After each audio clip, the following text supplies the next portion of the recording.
중국발 초미세먼지와 황사가 한반도를 강타했습니다. 오늘 아침 서울을 비롯한 수도권과 충청, 전북 지역 대부분은 미세먼지 농도가 매우 나쁨 수준을 보이고 있습니다. 밤사이 강원도와 대전, 충북 등에는 미세먼지 경보가 발령됐습니다. 중국발 스모그에 이어 입자가 큰 황사까지 겹치면서 미세먼지 농도가 급격하게 높아졌습니다. 대전의 PM10 미세먼지 농도는 한때 387 마이크로그램까지 치솟았습니다. 오늘 아침 절정에 이른 미세먼지와 황사는 낮부터 점차 사라질 것으로 보입니다. 다만 초미세먼지는 오늘 밤까지 남부지방에 영향을 미치겠습니다. 김명수 대법원장 출근 승용차가 화염병 티습을 당하는 사건이 일어나면서 최근 사법농단 사건 등으로 사법부에 대한 불신이 깊어진 것과 무관하지 않다는 얘기가 나오고 있습니다.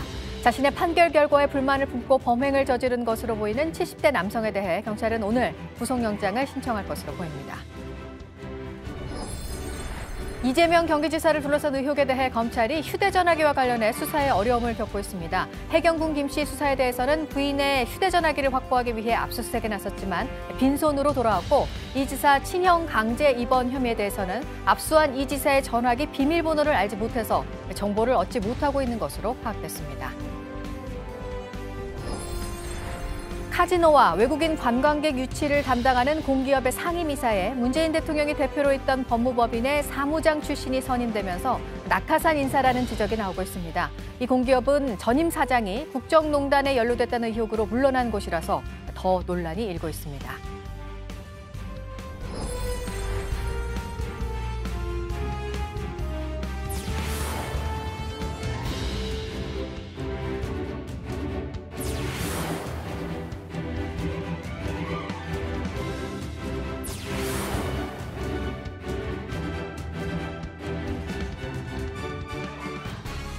어제에 이어 오늘 아침도 미세먼지가 심각한 상황입니다. 오늘 새벽 대전 지역의 PM10 미세먼지 농도는 세제곱미터당 300 마이크로그램을 웃돌았습니다. 서울 역시 200 마이크로그램을 넘겼습니다. 중국발 스모그와 함께 상대적으로 입자가 큰 황사까지 한반도를 강타했습니다. 네, 중부지방의 경우에는 오늘 오후가 되면서 상황이 좀 나아지겠지만 남부지방은 오늘 종일 공기가 탁할 것으로 보입니다.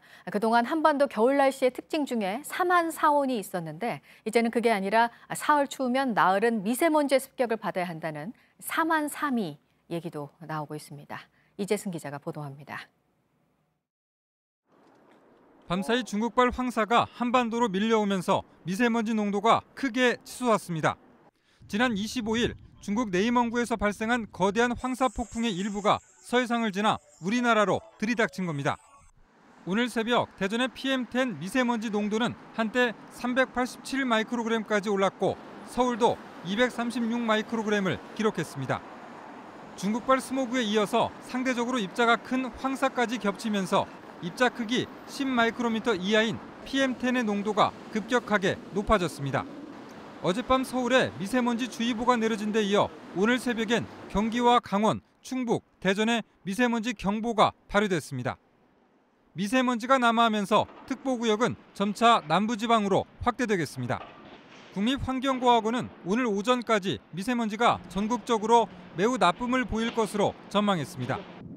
황사는 차고 깨끗한 북풍에 남쪽으로 밀리고 흩어져 오늘 낮에는 대부분 해소될 것으로 보입니다. 그러나 중국발 스모그와 국내 오염물질로 인한 PM2.5 초미세먼지는 오늘 밤까지 남부지방을 중심으로 영향을 미치겠습니다.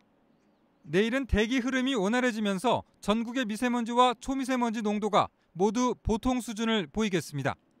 JTBC 이재승입니다.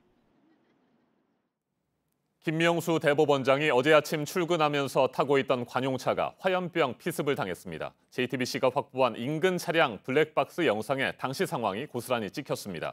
대법원 정문에서 1인 시위를 벌이던 70대 남성이 차량 바로 옆까지 다가가서 화염병을 던졌습니다. 2주 전 대법원에서 확정된 자신의 판결에 불만을 품고 범행을 저지른 겁니다. 정원석 기자가 보도합니다.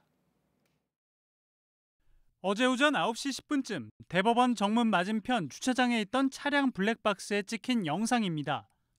검은색 승용차 3대가 줄을 이어 정문으로 들어섭니다. 앞서던 민원인의 자동차가 신원 확인을 위해 잠시 멈춘 사이 김명수 대법원장의 관용차를 포함해 뒤따르던 2대의 차들이 정차합니다. 그런데 정문 앞에 서 있던 74살 남모 씨가 차량 오른쪽으로 달려듭니다. 남 씨의 손에 불길이 보이고 이를 김명수 대법원장 차량에 던졌습니다. 곧이어 트렁크 쪽에서 폭발하듯 불길이 올라옵니다. 경호원들이 탑승한 뒤 차량에서 경찰관들이 급히 뛰어내리고 불이 붙은 상태로 청사 안으로 이동한 차량에 소화액을 뿌리는 사이 법원 경비대원들이 남성을 제압합니다. 그냥 어떻게 끌려 하니까 어떻게 안 되는 거예요. 막 번지니까 다행히 소화전이 와가지고 없어요. 그래서 정말 다행이에요. 신속한 조치로 김 대법원장은 별다른 피해를 입지 않았습니다. 경찰 조사 과정에서 남 씨의 가방엔 인화물질이 든 페트병이 3병 더 있던 걸로 확인됐습니다. JTBC 정원석입니다. 공개적으로 검찰총장의 수사 개입을 지적해 항명 파동을 일으켰던 강원랜드 채용 비리 수사단이 연루 의원들에 대한 새로운 정황을 확보하고도 수사를 진행하지 못했던 것으로 파악됐습니다. 강원랜드 전 사장이 권성동, 염동열 의원 등에게 돈을 건넸다는 진술을 확보했는데 이를 보고받은 문무일 검찰총장이 수사 범위가 아니라는 이유로 수사 확대를 거부했다고 합니다. 여성국 기자가 보도합니다. 지난 2월 안미연 검사의 폭로로 꾸려진 강원랜드 채용비리 수사단은 수사 과정에서 수상한 정황을 포착했습니다. 2014년 지방선거를 앞둔 시점에서 최응집 전 강원랜드 사장의 측근 계좌에서 뭉칫돈이 빠져나간 겁니다. 이 측근은 5천만 원을 새누리당 강원도당 관계자를 통해 권성동, 염동열 의원과 정문원 전 의원에게 건넸다고 수사단에 진술했고 최 전 사장도 돈을 전달하라는 지시를 인정한 걸로 전해집니다. 양부남 당시 수사단장은 지난 4월 문무일 검찰총장을 만나 이런 내용을 보고했습니다. 이어 정치자금법 위반 의혹도 수사해야 한다고 주장했지만 문 총장은 수사 범위에서 벗어난다며 이를 받아들이지 않은 걸로 전해졌습니다. 그 뒤 수사단은 5천만 원 내용은 뺀 채 검찰총장이 외압을 행사했다는 취지의 보도자료까지 냈습니다. 결국 수사단은 지난 7월 권 의원 등에게 채용비리 관련 혐의만을 적용해 재판에 넘긴 뒤 관련 내용은 남부지검으로 넘기고 해산했습니다. JTBC 여성국입니다. 술을 마시고 차를 몰다가 사고를 내는 운전자에게 지금보다 더 높은 형량을 부과하는 이른바 윤창호법이 국회 법안 소위를 통과했습니다. 하지만 고 윤창호 씨의 친구들은 음주운전 사망사고의 최소 형량을 살인죄와 같은 5년으로 해야 법 취지에 맞는데 소위 결정은 한참 후퇴한 것이라고 비판했습니다. 김나한 기자입니다. 국회 법제사법위원회는 법안 소위를 열고 음주운전 사고를 낸 운전자의 형량을 높이는 내용의 특정 범죄 가중처벌 등에 관한 법률 개정안, 이른바 윤창호법을 통과시켰습니다. 기존 법으로는 음주운전으로 사람이 사망할 경우 징역형의 가장 낮은 형량은 1년입니다. 하지만 개정안은 유기징역형의 하한선을 3년으로 늘렸고 무기징역 선고도 가능하도록 했습니다. 다치기만 했을 경우 지금은 10년 이하의 징역형이라는 기준만 있고 벌금액도 500만 원 이상 3천만 원 이하입니다. 개정안은 징역형은 최소 1년 이상 15년 이하로 벌금액도 1,000만 원 이상 3천만 원 이하로 강화했습니다. 개정안은 오늘 법사위 전체 회의도 무난하게 통과할 전망입니다. 하지만 윤창호 씨 친구들은 어제 국회를 찾아 소위를 통과한 개정안이 원래 취지에서 후퇴했다고 강하게 비판했습니다. 정의당 역시 윤창호 씨의 친구들은 음주운전 사망사고의 최소 형량을 살인죄와 같은 5년으로 해달라고 했는데 여기서 후퇴했다고 비판했습니다. JTBC 김나한입니다. 네, 오늘 새벽에 들어온 소식입니다. 이번 G20 정상회의와 관련해서 관심을 끌었던 게 북미 고위급 회담을 앞두고 있는 상황에서 문재인 대통령이 트럼프 미국 대통령과 만나서 중재를 하는 자리를 가질 수 있겠느냐였는데요. 백악관이 확인을 해줬습니다. G20 정상회의 기간에 한미 정상회담이 있을 것이라고 밝혔습니다. 북한 문제와 관련해서 어떻게 두 정상이 얘기를 해서 진전이 또 있을지 관심이 집중될 수밖에 없는 상황인데요. 한편 정상회의가 열리는 아르헨티나로 향하기 전 문재인 대통령은 지금 체코에 있습니다. 오늘 체코 총리와 원자력 발전소 수주 문제 등을 논의할 것으로 보입니다. 정재윤 기자입니다. 문재인 대통령은 오늘부터 체코를 시작으로 아르헨티나, 뉴질랜드 등 3개국을 방문할 예정입니다. 체코는 G20 정상회의 참석에 앞서 방문하는 중간 기착지입니다. 문 대통령은 우리 시간으로 오늘 밤 바비시 체코 총리와 만나 양국 관계 발전 방안과 한반도 평화 프로세스의 진전 상황 등에 대해 논의합니다. 특히 이번 회담에선 원전 수주도 주요 의제가 될 걸로 보입니다. 체코 원전 수주전은 한국 수력 원자력과 함께 중국, 러시아, 프랑스, 일본 컨소시엄, 미국 등이 경쟁하는 것으로 전해지고 있습니다. 문 대통령은 우리 원전의 강점을 알리는 데 집중할 걸로 예상됩니다. 또 현지에서 활동하는 우리 기업인, 교민들과 간담회도 가질 계획입니다. 문 대통령은 G20 정상회의 기간 중엔 한미 정상회담도 가질 예정입니다.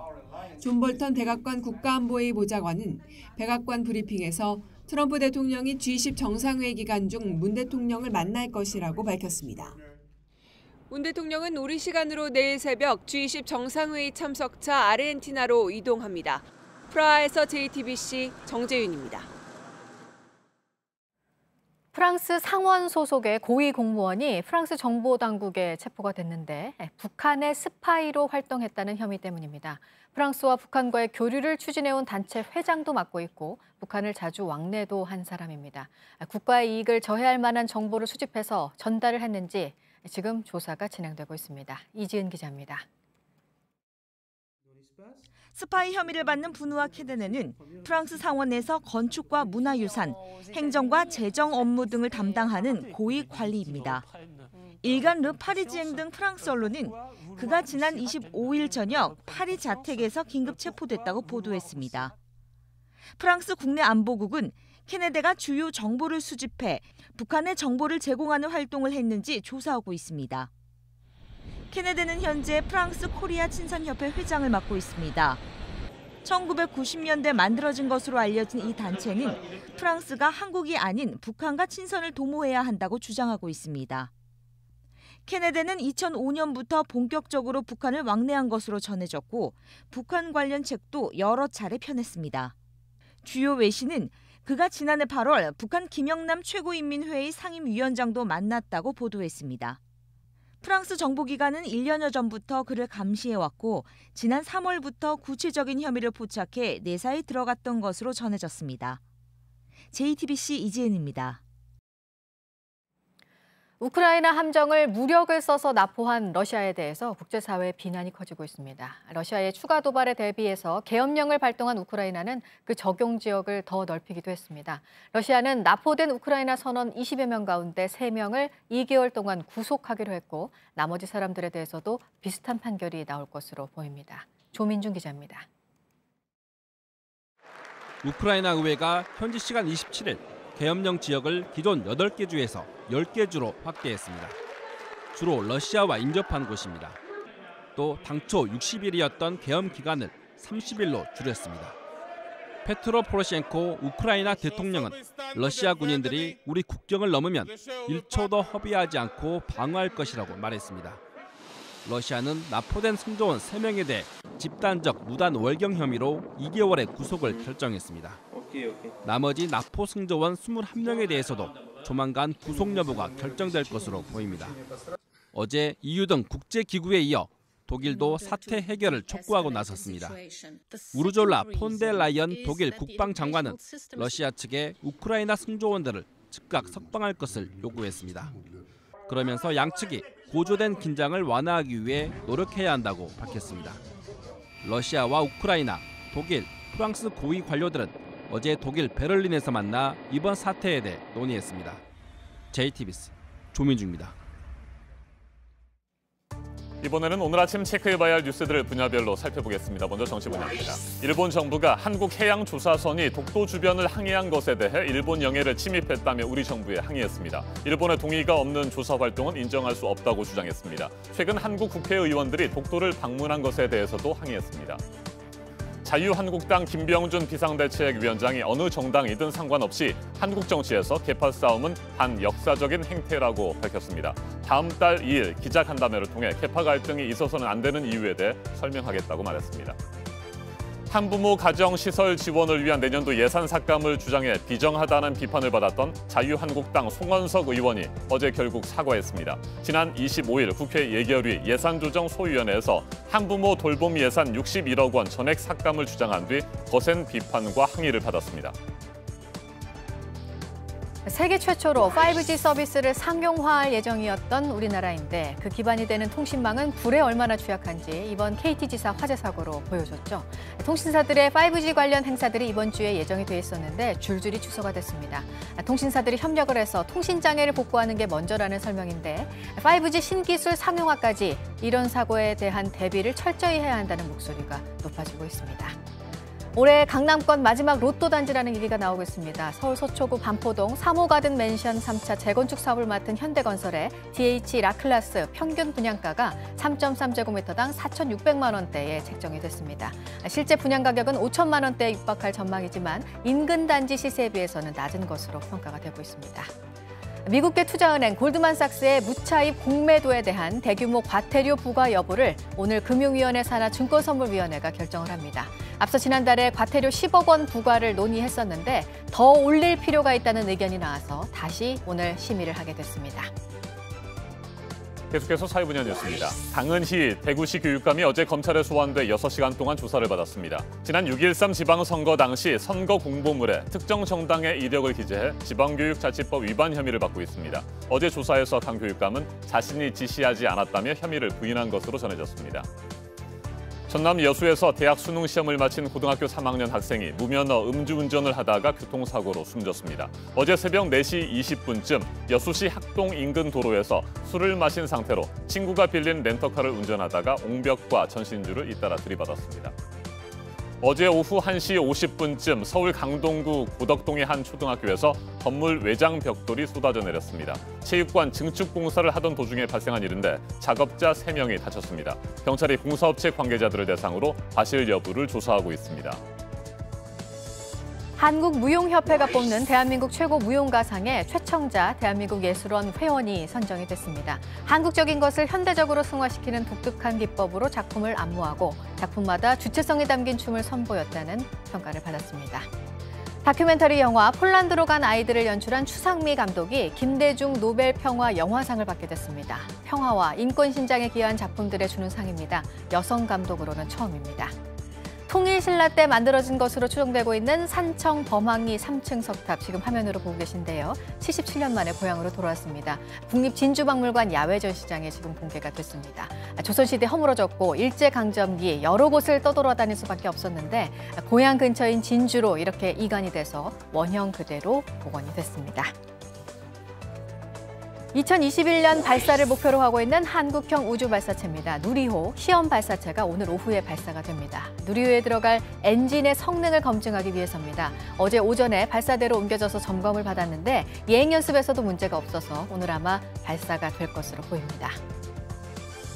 국내 대북 지원 단체들의 방북이 이어지고 있습니다. 오늘은 우리민족 서로돕기 운동 직원들이 6년 만에 북한에 가는데요. 북한 민족화해협의회 관계자들과 만나서 보건, 의료 등 앞으로의 협력 사업에 대해서 협의를 합니다.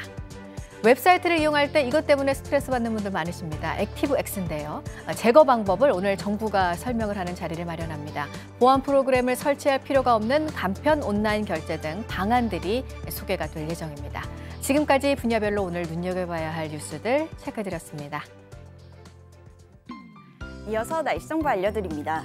오늘 출근길은 불편하셔도 귀찮으셔도 반드시 황사 마스크 착용하시기 바랍니다.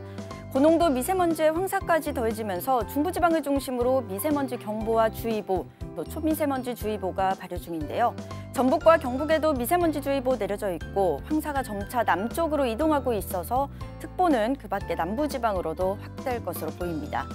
현재 경남 일부 지역을 제외한 거의 모든 지역에서 미세먼지 농도 매우 나쁨 수준 나타나고 있습니다. 6시 기준 가장 농도가 높은 곳은 광주로 1세제곱미터당 280 마이크로그램을 기록했습니다. 매우 나쁨 기준인 151 마이크로그램을 훌쩍 넘는 것은 물론이고요. 평소에 10배에 달하는 수치인 만큼 호흡기 관리 각별히 신경 써주셔야겠습니다. 중부지방의 황사는 현재 조금씩 약화되고 있고요. 남부지방에서 조금씩 짙어지면서 호남지방의 농도가 높아지고 있습니다. 계속해서 관심 있게 확인하시기 바랍니다. 오늘 낮 기온은 서울이 10도, 광주와 대구가 12도로 어제보다는 낮지만 평년보다 높아서 큰 추위 없겠습니다. 북한은 함흥과 개성이 최고 9도로 예상됩니다. 내일은 대기질 회복하면서 대부분 보통 수준 보이겠습니다. 기온은 평년 수준으로 내려가고요. 일교차가 크겠습니다. 기상정보였습니다.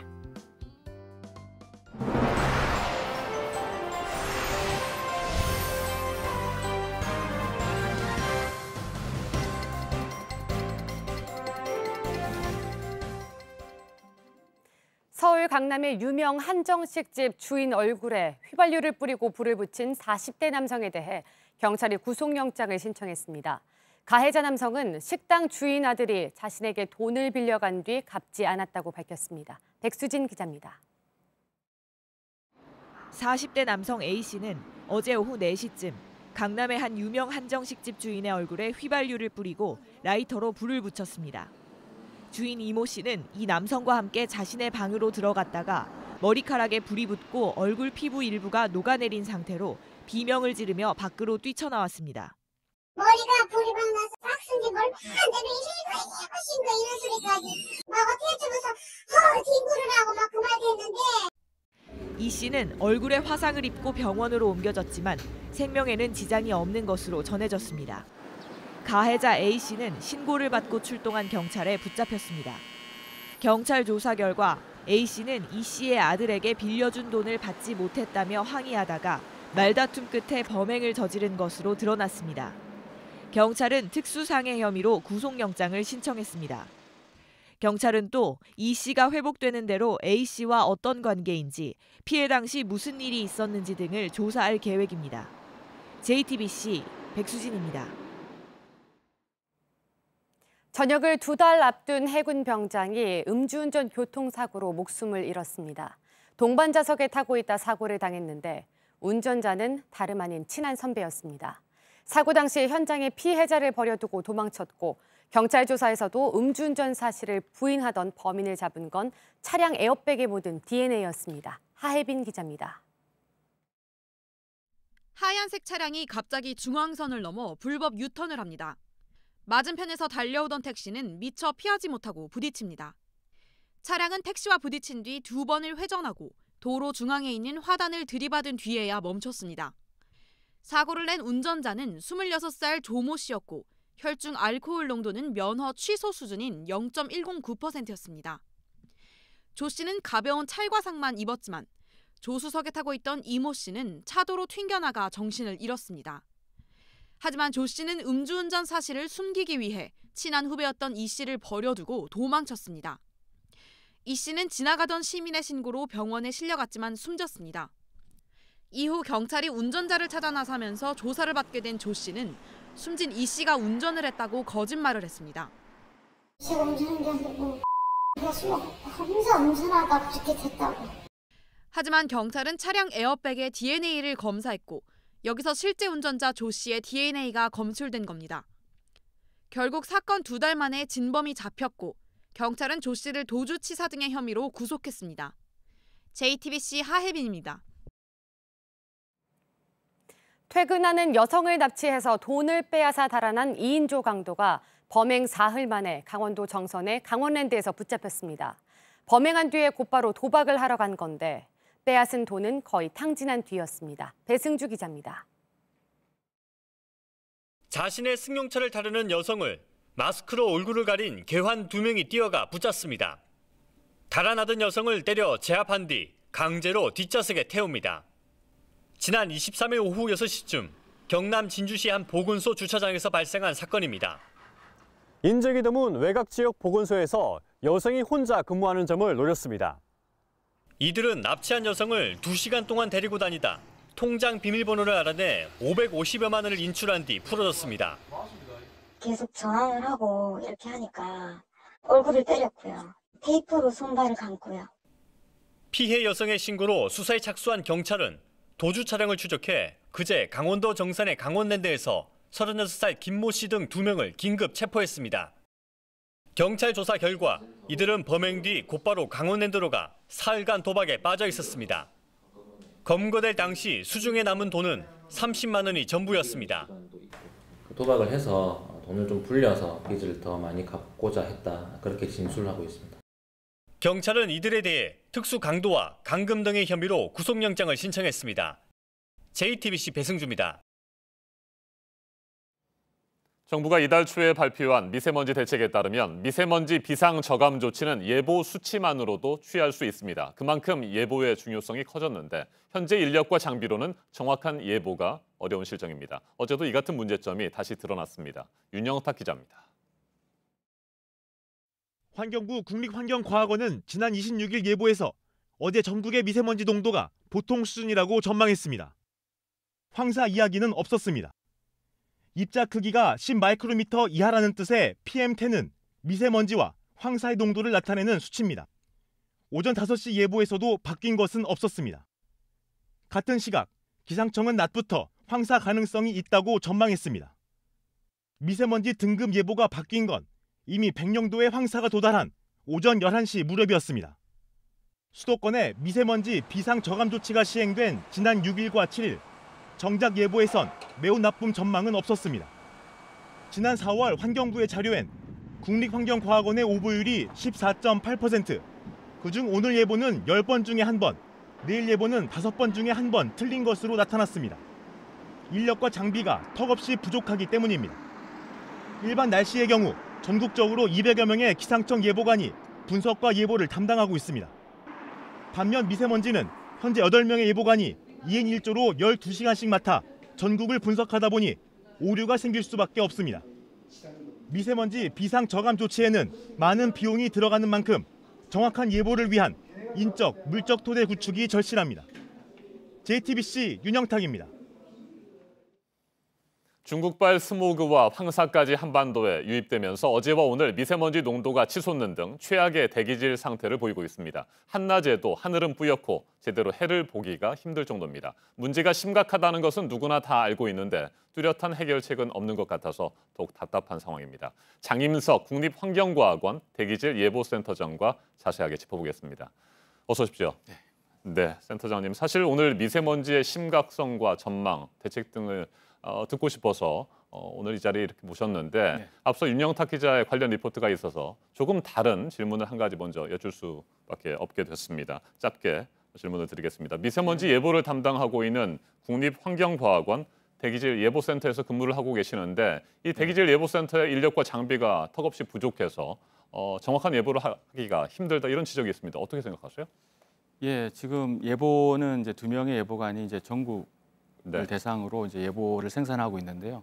예보 인력뿐만 아니라 예보를 지원하는 뭐 분석을 하거나 시스템 운영하거나 하는 그 지원 인력도 좀 많이 부족한 편입니다. 그래서 이런 예보 인력과 예보 지원 인력들이 좀 보강이 되면 현재의 그 예보를 좀 더 심도 있게 분석을 해서 좀 더 정확한 예보를 좀 제공할 수 있지 않을까 이렇게 생각합니다. 네. 좀 아프실 수 있는데 오보율이 15% 가까이 되지 않습니까? 네. 인력이 현재 2명이 12시간을 계속해서 예보하는 상황인데 인력이 좀 늘어나고 장비가 확충이 되면 오보율은 현저히 떨어질 수 있을 것 같습니까? 예보는 뭐 항상 틀릴 수 있는 뭐 가정을 전제하고 하고 있는데요. 그럼에도 불구하고 예보관들이 예보 분석의 그 시간을 더 투입하면 투입할수록 예보에 대한 정확도가 높아지는 것으로 이렇게 보입니다. 그래서 많은 좀 예보관들이 그 같이 공동으로 예보의 업무를 할 수 있다면 좀 예보 정확도까지도 같이 높일 수 있지 않을까 이렇게 기대합니다. 알겠습니다. 어제 중국에서 황사도 넘어오고요, 미세먼지, 스모그가 한꺼번에 넘어오면서 대기질 상태가 최악이었습니다. 오늘 아침까지도 그런데 언제까지 이어질까요? 예, 지난 한 3일 동안 이제 대기가 정체되면서 국내 오염물질이 계속 축적이 되어 왔습니다. 그러다가 어제 오후에 황사와 이제 미세먼지 유입되면서 아마 오늘 오전까지는 이제 전국에 미세먼지와 황사가 이제 혼재돼서 영향을 주고 있는데 아마 이제 오후부터는 차차 중부 지역을 중심으로 해서 해소되지 않을까 이렇게 전망하고 있습니다. 네, 기본적인 질문을 하나 좀 드릴게요. 초미세먼지가 있고요, 미세먼지 또 황사가 있잖아요. 입자의 크기에 따라서 이렇게 달리 불리는 것 같은데 미치는 영향도 크게 다릅니까? 예, 다릅니다. 미세먼지와 초미세먼지는 이제 입자 크기로 구분하는데요. 미세먼지는 직경이 이제 10마이크로 이하의 입자를 총칭해서 말하고요. 2.5는 이제 그 4분의 1인 지름이 2.5 이하를 말하는데 주로 이제 미세먼지는 목축으로도 이제 알 수 있는데 초미세먼지 눈에 보이지 않기 때문에 시정이 뿌옇거나 이런 것으로 간접적으로 파악을 할 수 있고요. 또 초미세먼지는 미세먼지와 달리 이제 오염물질이 주 성분이기 때문에 인체에 미치는 영향은 훨씬 더 해로운 것으로 이렇게 볼 수 있습니다. 네. 얼마 전까지만 해도 말이죠. 황사하면 봄철에나 발생하는 것으로 알고 있었습니다. 그런데 이제 뭐 가을 황사도 다반사예요. 네. 이유가 있습니까? 그 황사는 주로 이제 3, 4, 5월 봄철에 주로 발생했는데요. 2000년대 들어서면서 이제 발생 시기가 점점 앞당겨지고 있습니다. 그래서 11월까지 또 황사가 발생을 하고 있는데요. 이게 기후 변화 영향인지 아니면 또 그 발원지의 또 지면 조건이 또 큰 중요한 요소인데 이게 기후 온난화로 인해서 좀 네. 이게 땅이 얼지 않으면 또 발생할 수 있는 조건이 형성이 되거든요. 그래서 이런 게 좀 복합적으로 작용하지 않나 이렇게 생각합니다. 네, 시베리아 고기압이 약해지기 때문이다 이런 분석도 있고요. 네. 뭐 전반적으로 보면 지구 온난화가 가장 큰 원인이다 네. 이런 해석도 있는데 동의하십니까? 그 최근 들어서 그 지구 온난화로 인해서 이제 겨울 몬순이 약해지고 네. 또 뭐 상층의 이제 제트류가 약해지면서 그 대기 오염에 불리한 취약한 좀 여건이 형성이 되고 있습니다. 그래서 이런 연구 결과들도 나오고 있고요. 또 최근 추세로 보면 대기 정체가 점점 늘어나고 있습니다. 그래서 아무래도 이제 동북아는 대기 오염에 더 취약한 지금 여건이 되어가고 있다 이렇게 볼 수 있습니다. 네, 특히 올 겨울에는 바닷물의 온도가 높은 엘니뇨 현상까지 곳곳에 나타날 가능성이 높다 이런 전망도 나오고 있어서 더 걱정인데 그렇다면 뭐 올 가을, 겨울 계속해서 미세먼지 문제 심각할 것으로 보면 되겠습니까? 예, 엘니뇨도 뭐 위치에 따라 뭐 동태평양인지 아니면 중앙태평양인지 해수면 어디에 온도가 높아지냐에 따라서 국내에 미치는 영향이 다르긴 한데 엘니뇨 역시 이제 국내에 미세먼지를 증가시킨 요인입니다. 그래서 엘니뇨나 또 그 북극의 그 해빙 면적이 달라지는 거 이런 것들이 종합적으로 작용해서 겨울에도 이제 미세먼지가 고농도가 이제 줄지 않을 것으로 전망을 하고 있습니다. 네, 저희가 앞에서도 말씀을 드렸습니다만 뭐 사만사온이라고 해서 겨울에 3일은 춥고 4일은 따뜻하고 뭐 이런 것들이 일반적인 우리 한반도의 날씨였는데 이제 사만사온이 아니라 사만사미가 될 것이다. 3일은 춥고 이 추위가 풀리는 4일 동안은 미세먼지 때문에 문제가 심각할 것이다. 이런 전망들이 나오는데 실제 그렇게 말할 수 있을 정도의 상태가 된 겁니까? 최근에 보면 이제 한파 같은 추운 날씨가 있으면 이제 이후에 이제 대기가 정체되는 그런 이제 조건이 이제 이어지거든요. 그러면 대기 정체가 이어지면 춥다가 이제 대기 정체로 인해서 미세먼지가 쌓이고 그래서 이제 춥고 미세먼지 쌓이는 게 좀 그런 주기들이 나타나고 있는 것 같습니다. 그래서 그걸 좀 더 관찰을 해봐야 되겠지만 최근 들어서는 그런 좀 현상들이 좀 늘어나고 있다 이렇게 볼 수가 있습니다. 네. 앞에서 말씀을 해주셨습니다만 정확한 예보를 위해서 앞으로도 계속 노력을 해주셔야 될 텐데 예보는 또 그 대책을 세우는 데서 굉장히 중요하기 때문에 그 정확성이 필요한 부분일 거고요. 자, 대책 부분에 대해서는 뭐가 지금 가장 시급하다 생각하세요? 지금은 이제 평상시에는 이제 배출원을 저감하는 근본적인 노력들을 우리가 하고 있는데요. 고농도시의 이제 국민 건강 보호를 위한 좀 긴급한 대책들이 좀 더 이제 강화될 필요가 있다고 생각이 들고요. 특히 이제 그 내년 이제 미세먼지 특별법이 시행이 되면 비상 저감 조치가 전국으로 확대되고 또 그 민간 공공에만 적용되는 게 민간까지 확대되는데요. 이런 저감 조치를 좀 더 강화해서 국민 건강 보호에 좀 더 노력하면 어떨까 이런 생각합니다. 알겠습니다. 지금까지 장임석 국립환경과학원 대기질 예보센터장이었습니다. 말씀 잘 들었습니다. 네. KT 서울 아현지사의 지하통신구에서 화재가 발생한 지 오늘로 닷새째입니다. 복구율로만 따지면 임시 복구 작업이 어느 정도 마무리된 것으로 보이지만 어제까지도 일부 상점의 전화와 카드 결제기는 여전히 먹통이었습니다.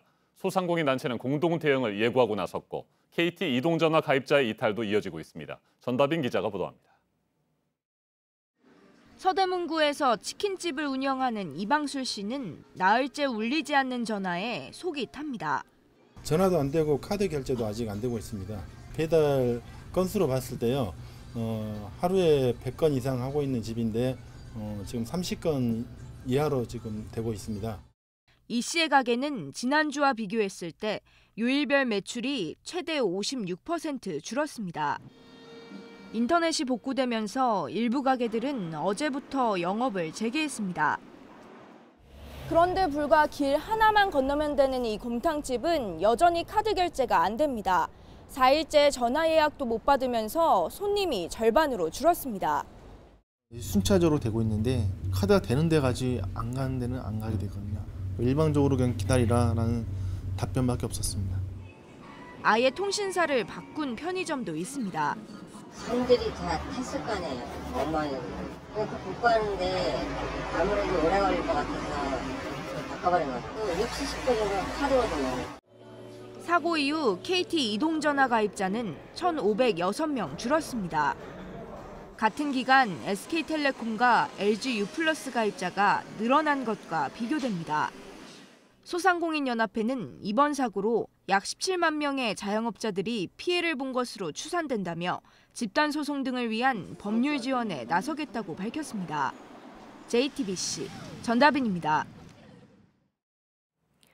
카지노와 외국인 관광객 유치를 담당하고 있는 GKL이라는 공기업이 있습니다. 지금 이곳에서 낙하산 논란이 일고 있는데 문재인 대통령이 대표로 있던 법무법인의 사무장 출신이 이 기관과 관련한 경력이 없는 상태에서 상임이사에 선임이 됐기 때문입니다. 신진 기자입니다.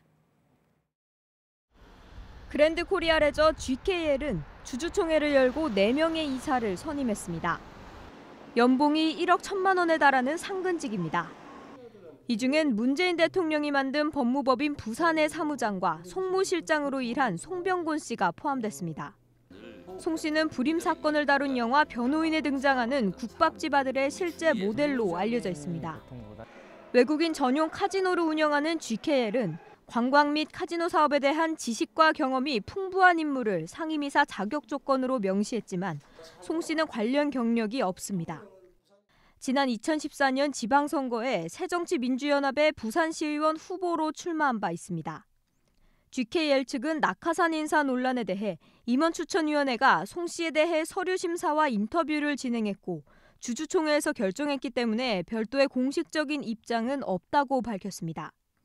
송 씨는 JTBC와의 전화통화에서 최선을 다했다는 말밖에 할 수 없다며 지켜봐달라고 말했습니다.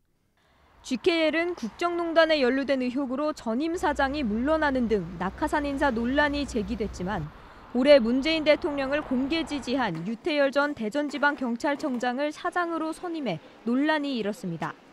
JTBC 신진입니다. 이렇게 경력이 없는 사람들의 낙하산 인사가 그럼 어떤 문제를 낳게 되는지 이번 KT 화재 사건 얘기를 또 할 수밖에 없습니다. 과거 노무현 정부 청와대에서 수석비서관을 지낸 인사들이 KT 이사회 사회이사로 지금 있는데 IT 업계와 무관한 이런 사람들이 경영진을 견제할 수 있겠느냐는 겁니다. 허진 기자가 보도합니다. KT는 지난 3월 주주총회에서 노무현 정부 청와대에서 각각 시민사회 수석과 경제정책 수석으로 일했던 이강철 씨와 김대유 씨를 사회이사로 선임했습니다. 이들이 선임될 때 KT 세노조는 황창규 회장의 경영을 보호해주는 역할을 하기 위한 영입이 아니냐는 비판 성명을 냈습니다. 그러다 최근 낙하산 문제가 다시 주목받고 있습니다. KT 세노조는 황창규 회장을 낙하산 인사로 규정하면서 황 회장이 통신의 공공성을 외면한 채 비용 측면에서만 접근한 게 이번 통신 대란의 원인이 됐다고 주장했습니다. 여기에 사회이사까지 낙하산으로 내려오다 보니 경영진 견제도 제대로 이루어지지 않았다는 겁니다. 경영진들을 충분히 감시하고 할 수 있는 역할을 하실 수 있는지 그 어떤 활동들을 해오셨는지도 사실은 좀 의문이 되는 거고요. 이에 대해 KT는 사회이사는 다양한 분야에서 경험과 경륜을 갖춘 인사로 구성돼 있다며 사회이사는 견제 역할을 충실히 하고 있다고 주장했습니다. 민간경제단체인 중소기업중앙회도 최근 더불어민주당 수석전문위원을 지낸 인사가 상근 부회장으로 내정되자 공개 반발했습니다. 노골적으로 이렇게 당직자를 내려보낸 거는 진짜 전무후무한 일이다. 당 중앙회로 변해지는 거다. 앞서 중기중앙회에는 문재인 대선 캠프 소셜미디어 담당자가 상임감사에 민주당 의원 보좌관 출신 인사가 정책협력 TF 실장에 임명됐습니다. JTBC 허진입니다. 청와대 국가안보실 비서관을 사칭한 메일이 유포됐다는 소식 전해드렸었는데 뿐만 아니라 차관급 외교 공무원인 국립외교원장을 사칭한 가짜 메일도 퍼진 것으로 파악됐습니다. 먼저 이서준 기자입니다. 지난 17일 아주대 중국정책연구소에 도착한 메일입니다. 보낸 사람은 외교부 산하 국립외교원 김모 교수로 돼 있습니다. 국립외교원 조세영 원장의 연설문을 첨부했다면서 중국 대표단에게 전달해달라고 적혀 있습니다. 첨부된 문서 제목은 한반도 비핵화와 한중 협력의 의의. 하지만 가짜 메일이었습니다. 그 원문 이메일을 저한테 보내주셨어요. 제가 확인을 해봤더니 그것은 제가 보낸 것이 아니었습니다. 원장님은 그런 파일을 작성하신 적이 없습니다. 국책연구기관인 국립외교원 관계자의 이메일 계정도 해킹된 것으로 의심되는 정황입니다. 조세영 원장은 이메일에 나온 간담회에 참석은 했지만 간단한 인사말만 했습니다. 가짜 메일에 첨부된 문서처럼 한중 관계에 대한 연설을 할 계획은 애초부터 없었습니다. 외교부 산하 국립외교원장은 차관급 외교 공무원입니다. 외교부 관계자는 만약 가짜 메일이 실제로 중국에 전달됐다면 한중 간 외교 문제로 비화될 수도 있었다고 밝혔습니다. JTBC 이서준입니다. 네, 청와대 안보실을 사칭한 가짜 메일에 대해서는 경찰과 국정원의 공식 수사가 시작됐습니다. 민감한 한미 간의 외교 내용을 조작했다는 점에서 당국은 이번 사건을 심각하게 보고 있습니다. 이어서 박현주 기자입니다. 청와대는 경찰청 사이버수사과에 국가안보실 사이버정보비서관 명의의 수사 의뢰서를 발송했습니다. 국가안보실과 민정수석실이 경위를 파악한 결과 청와대 자체적인 조사 범위를 넘어선다고 보고 공식 수사로 전환한 겁니다. 허위 조작 정보가 생산 유포된 경위가 대단히 치밀한 데다 담고 있는 내용 또한 한미 동맹을 깨뜨리고 이간질하려는 반국가적 행태입니다. 청와대는 또 한반도 및 동북아 정세평가와 전망이라는 문건을 보도한 언론사에 대해서도 최소한의 확인을 거치지 않았다며 책임을 물을 계획이라고 밝혔습니다. 수사에 나선 경찰청 사이버수사대는 가짜메일 원본을 확보해 계정 해킹 여부 등을 확인할 계획입니다. 또 외교적 마찰을 불러일으킬 수 있을 만한 민감한 내용도 문건에 포함돼 있었던 만큼 국정원도 관련 조사에 나섰습니다. 국정원은 아주대 중국연구소를 직접 찾아가 피해자들을 조사하고 컴퓨터와 이메일 계정 등을 분석했습니다. JTBC 박현주입니다. 검찰이 어제 해경군 김씨 트위터 계정 수사를 위해서 이재명 경기지사의 집과 집무실을 압수수색했습니다. 부인 김혜경 씨의 휴대전화기를 확보하려고 들어갔는데 빈손으로 나왔습니다. 김필중 기자가 보도합니다. 압수수색을 마친 검찰 수사관들이 경기도청을 빠져나옵니다. 손에는 노란 봉투 하나만 들려 있습니다. 이재명 지사 집무실에 대한 압수수색은 20여 분 만에 끝났습니다. 해경군 김씨 트위터 계정 사건을 수사 중인 검찰이 이 지사의 부인 김혜경 씨가 썼던 휴대전화기를 찾기 위해 강제 수사에 나선 겁니다. 검찰은 이 지사 집도 압수수색했지만 결국 전화기를 확보하지 못했습니다. 해당 전화기는 해경군 김씨 트위터 계정에 문재인 대통령 아들 문준용 씨에 대한 특혜 채용 의혹 등 논란의 글이 올라온 시기에 김혜경 씨가 썼던 걸로 추정됩니다. 또 지난 9월 경찰이 같은 휴대전화기를 압수수색하려 영장을 신청했지만 검찰이 기각했던 것으로 확인됐습니다. 이땐 경찰이 김 씨를 불러 조사하기에 앞서 물증 확보에 집중하던 때였습니다. 검찰은 당시 영장을 기각한 이유에 대해 신중히 수사하기 위해서였다라고 설명했습니다. JTBC 김필주입니다. 검찰이 어제 압수수색에서 허탕을 친 것과 달리 경찰은 지난달 이재명 경기지사의 휴대전화기 2대를 압수했습니다. 친형 강제 입원 혐의와 관련된 통화 기록 등을 찾기 위해서입니다. 하지만 이 지사가 전화기의 비밀번호를 알려주지 않아서 포렌식 수사에 어려움을 겪고 있는 것으로 JTBC 취재 결과 파악됐습니다. 공다솜 기자가 보도합니다. 경찰은 지난 10월 이재명 경기지사가 친형을 강제 입원시켰다는 의혹을 수사하면서 이 지사의 아이폰 2대를 확보했습니다. 압수해간 거는 내 전화기 하나입니다. 그 전화기 하나를 찾기 위해서 이렇게 요란하게 압수수색을 했는지 좀 이해가 안 되네요.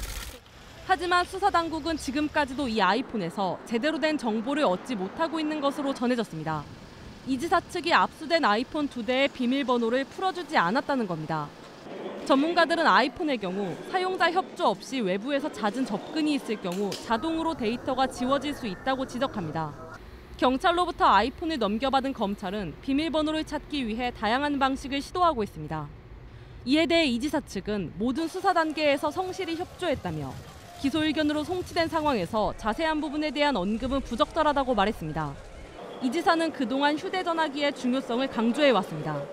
여러분은 절대로 사고를 치면은 전화기를 뺏기면 안 됩니다. JTBC 공다솜입니다. 어제 검찰의 압수수색이 시작되자 이재명 지사는 곧바로 수사에 적극 협조하겠다고 말했습니다. 하지만 앞서 전해드린 것처럼 경찰이 압수한 자신의 아이폰 비밀번호는 알려주지 않고 있습니다. 더불어민주당 내에서는 이 지사를 비판하는 목소리가 커지고 있습니다. 수사 결과를 지켜보자는 원론적인 의견도 여전히 있습니다. 이윤석 기자가 보도합니다. 이재명 경기지사는 검찰의 압수수색에 대해 이렇게 말했습니다. 최대한 압수수색에 빨리 또 충실하게 협조해서 끝내고 업무에 지장이 없도록 하겠습니다. 저도 이 과정을 통해서 이 사건의 실체가 빨리 드러나서 제 아내가 좀 자유롭게 되기를 바랍니다. 하지만 검찰의 압수수색에서 이 지사의 아내 김혜경 씨의 과거 휴대전화를 찾진 못했습니다. 민주당 지도부는 곤혹스런 상황입니다. 이 지사가 문재인 대통령의 아들 준용 씨의 특혜 채용 의혹을 꺼내든 것에 대해 홍영표 원내대표가 이틀 전 비판을 하긴 했지만 당 차원의 조치에 대해선 입장을 정하지 못했습니다. 홍 원내대표는 이 지사 측이 모든 사실관계를 부인하고 있다며 좀 더 구체적인 사실관계가 드러났을 때 판단해야 한다고 말했습니다. 자유한국당은 공세를 이어갔습니다. 민주당의 진흙탕 싸움에 국민들은 이미 등을 돌리고 있다는 점을 탈당을 하든 출당을 하든 아니면 서로 고소 고발을 남발하든 집안 싸움 적당히 하시고 이번 사건을 친문과 비문의 대결 구도로 규정해 여당 내 갈등을 부각하려는 의도로 풀이됩니다. JTBC 이윤석입니다. 이른바 해경궁 김씨 사건을 수사하고 있는 검찰이 어제 이재명 경기지사의 자택과 집무실 등을 압수수색했습니다. 하지만 별다른 성과가 없었습니다. 그리고 어제 아침에는 김명수 대법원장을 겨냥한 화염병 테러가 발생했습니다. 백성문 변호사와 좀 더 자세하게 짚어보겠습니다. 안녕하십니까? 네, 안녕하세요. 네, 검찰이 어제 이재명 경기지사의 집무실 그리고 자택을 압수수색했습니다. 전격적으로 압수수색을 실시했는데 그동안 뭐 여러 가지 정황 증거가 있었습니다만 직접적인 증거가 없었잖아요. 네. 그래서 그 직접적인 증거가 휴대전화가 될 수 있다 이렇게 본 걸까요? 그러니까 과거에 그 경찰에서 한번 압수수색을 시도를 했었는데 그 당시에는 검찰이 좀 증거가 부족하니까 네. 영장을 이제 반려를 시켰죠. 그 당시 한번. 근데 이제 검찰에서 최근에 이런 정황을 발견했어요. 그러니까 김혜경 씨가 지금 최근 사용하고 있는 휴대폰은 전혀 관계가 없습니다. 지금 사용하고 있는 휴대폰은 이제 뭐 압수수색의 대상도 아니었고 2013년부터 올해 4월까지 사용했던 총 5대 휴대폰을 이제 압수수색하겠다고 들어간 건데. 네. 그 들어가게 된 이유가 그 최근에 그 김혜경 씨가 사용했다고 추정되는 지금 경찰을 이렇게 보고 있는 네. 그 트위터에서 이제 문준용 씨 특혜 의혹, 취업 특혜 의혹 관련된 글이 올라올 시점에 과거의 안드로이드 폰, 김혜경 씨가 사용했다고 보고 있는 그 안드로이드 폰이 유심칩이 교체됐든 어땠든 간에 켜졌던 정황이 확인된 네. 거예요. 그러면 지금 이재명 지사 또 김혜경 씨는 그 전에 사용했던 휴대폰은 다 폐기했다 아니면 없어졌다라고 지금까지 얘기하고 있지 않습니까? 네. 그렇다면 사용이 됐다면 혹시 집에서 혹은 이재명 지사의 사무실에서 집무실에서 보관하고 있을 수도 있겠다라는 생각에 이제 전격적으로 압수수색을 시작을 했던 거고요. 네. 네, 뭐 검찰의 그런 예상과 달리 뭐 휴대폰을 발견하지는 못한 그런 상황입니다. 네, 앞에서도 2016년 이재명 경기지사의 발언을 저희가 인터뷰 내용 그 싱크를 직접 보여드렸습니다. 여러분은 절대로 사고를 치면 전화기를 뺏기면 안 된다. 이렇게까지 말을 했던 상황이기 때문에 뭐 그 문제가 될 만한 휴대전화기를 그대로 집에나 아니면 사무실에 놔뒀을까 이런 의문이 드는 상황이었는데 사실 검찰의 압수수색이 너무 늦은 것 아닐까요? 어떻게 보십니까? 사실 그 전에 제가 말씀드렸던 것처럼 경찰에서 한번 압수수색을 시도를 했었는데 그 당시에는 이제 증거가 좀 부족하다는 취지로 이제 검찰에서 이거는 영장을 청구하기가 좀 부적합하다고 판단했었는데 말씀드렸던 것처럼 지금 제가 저번에도 출연해서 말씀드렸는데 굉장히 많은 정황 증거들이 있습니다. 지금 그리고 또 뭐 어떤 특정한 그 포털의 이메일 아이디의 마지막 접속 장소도 이재명 지사의 자택이라는 것도 이제 보도가 나왔던 상황이고요. 근데 그런 여러 가지 증거가 있지만 가장 확실한 하나, 휴대전화만 있으면 휴대전화는 디지털 포렌식을 하면 트위터 누가 접속했는지 금방 다 나옵니다. 그거는. 그러니까 제가 그때 한번 이런 의문도 제기한 적 있죠.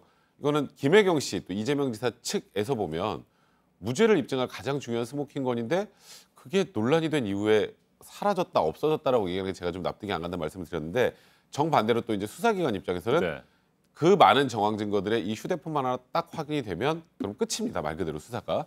그렇기 때문에 지금 휴대전화를 찾는 데 집중을 하고 있는데 말씀하셨던 것처럼 뭐 이재명 지사나 김혜경 씨에게 혐의가 있는지 없는지는 저희가 아직 알 수는 없습니다만 이재명 지사의 과거 발언에 좀 기대 보면 만에 하나 뭐 김혜경 씨나 이재명 지사가 이런 트위터 활동을 했다고 하더라도 휴대전화를 그냥 지금까지 보관할 확률은 그렇게 높아 보이진 않습니다. 네, 직접적인 증거를 끝내 찾지 못한다고 한다면 뭐 김혜경 씨 불기소 처분될 가능성이 높은 겁니까? 어떻게 보세요? 저는 좀 아니라고 생각을 합니다. 네. 그러니까 지금 제가 말씀드렸던 것처럼 90%에서 100%로 가는 과정을 지금 겪고 있는 거고요.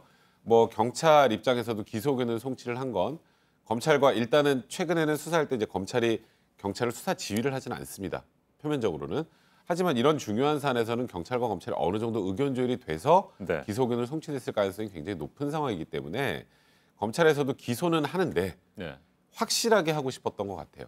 그러니까 제가 말씀드렸던 휴대전화만 있으면 모든 게 정리가 된다라고 생각을 했던 것 같습니다. 그래서 휴대전화를 비록 확보는 못했지만 뭐 직접 증거가 없이 간접 증거나 정황 증거만 가지고도 유죄 판결이 나오는 경우가 굉장히 많습니다. 그래서 뭐 기소하는 데는 큰 무리가 없지 않을까 생각합니다. 네, 어제 아침에는 대법원 정문 앞에서 김명수 대법원장을 겨냥한 화염병 테러가 발생했습니다. 이건 뭐 이후 여하를 막론하고 절대 있어서는 안 될 일인데 법조계 내부 분위기는 어떻습니까? 사실 그 각 법원에 가면요. 항상 이렇게 피켓을 들고 계시는 분들이 있어요. 1인 시위하는 분들이 꼭 있습니다. 왜냐하면 내 생각과 다른 판단이 나오는 경우가 꽤 많기 때문이거든요. 뭐 법이라는 것 자체, 판결이라는 것 자체가 모든 객관적 진실을 정확하게 밝혀주는 건 아닙니다. 왜냐하면 판사는 현장을 본 게 아니기 때문에. 그래서 그런 분들 중에 간혹 피켓 들고 지나가는 법관들한테 욕설을 하거나 항의하는 분들도 가끔 있는데 어제 같은 경우에는 이 70대 남성 같은 경우에는 이제 그 과거 강원 홍천에서 유기농 축산물 사료를 제조하는데 여기에 이제 국립농산물품질관리원에서 이건 친환경에 부적합하다라는 처분을 내렸고 관련해 소송을 해서 1심, 2심 패소하고 대법원까지 결국 패소를 했습니다. 뭐 소송 비용도 내야 되고 본인이 원하던 걸 얻지 못했죠. 근데 항의하고 시위하는 걸 넘어서서 대법원장 차량에 사실 뭐 화염병 유사한 것을 던진 거죠. 인화물질이 들어있는 페트병을 던진 건데 그래서 김명수 대법원장 차 뒷바퀴에 불이 탔습니다.